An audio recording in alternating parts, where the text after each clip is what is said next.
Bismillahirrahmanirrahim. Assalamu alaikum. In this video, we will discuss multiple choice questions on creation of purchase point in difficult extraction. These MCQs are based on our previous video, lecture 4, part 3, where the relevant content has already been discussed.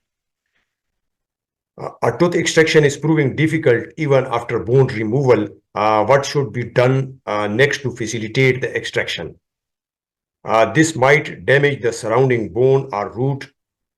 This is the correct option. This allows for better leverage with the pointed elevator. Creating a purchase point in the root using a bar allows the insertion of a pointed elevator, providing leverage to facilitate the extraction.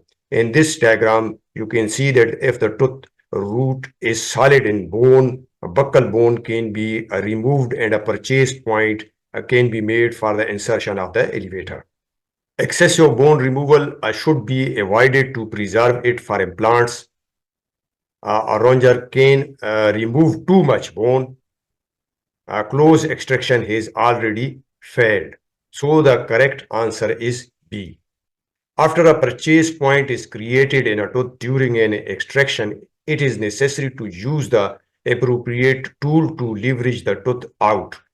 Which instrument should be used? Used for smoothing sharp bone edges. A heavy elevator ideal for leveraging the tooth from its socket. Used for removing debris, not for levering tooth. Used for reflecting soft tissues. Not suitable for this purpose, may remove too much bone. So the correct answer is B. A crane pick, a type of heavy elevator, is specifically used to leverage or elevate the tooth from its socket after creating a purchase point. Once the tooth has been successfully extracted, it is important to manage the soft tissue properly to ensure proper healing. How should the soft tissue be managed post-extraction? Necessary but not sufficient for final tissue management. Not typically recommended. Suturing is preferred. Ensure proper healing and protection. Unnecessary and could cause further trauma. Not standard practice for soft tissue management. So the correct answer is C. After the tooth extraction, the soft tissues should be repositioned and sutured to ensure proper healing and protection of the surgical site. Here you can see the flap is repositioned and sutured over an intact bone. Following a tooth extraction, checking the bone edges for sharpness is crucial to prevent post-operative complications. How should sharp bone edges be managed? Not typically used for this purpose.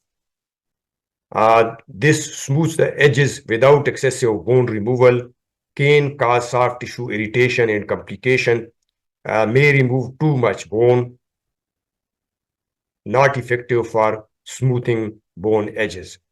So the correct answer is B. Sharp bone edges should be smoothed with a bone file to prevent soft tissue irritation and ensure proper healing.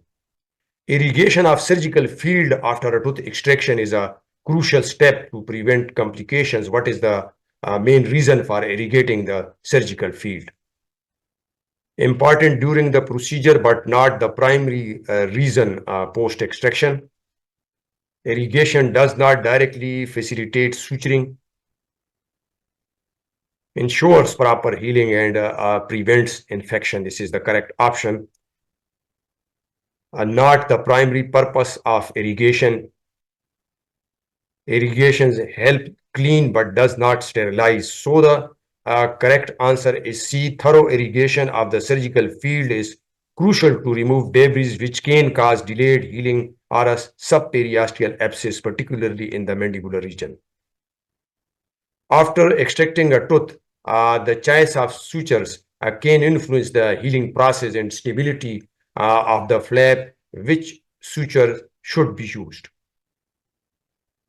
Too thick for this application. Ideal for suturing the soft tissue flap. Too fine for this purpose. Too fine and typically used for more delicate tissues. Not suitable for soft tissue suturing in this context. So the correct answer is B. 30 black silk or chromic sutures are recommended for closing the soft tissue flap, providing the right balance of strength and flexibility for proper healing. Proper planning and execution of an incision during tooth extraction are crucial for ensuring the support of the suture line. What element is key to achieving proper healing and support of the suture line? Important for cleanliness but not directly for suture line support. Can lead to excessive tissue damage and poor healing.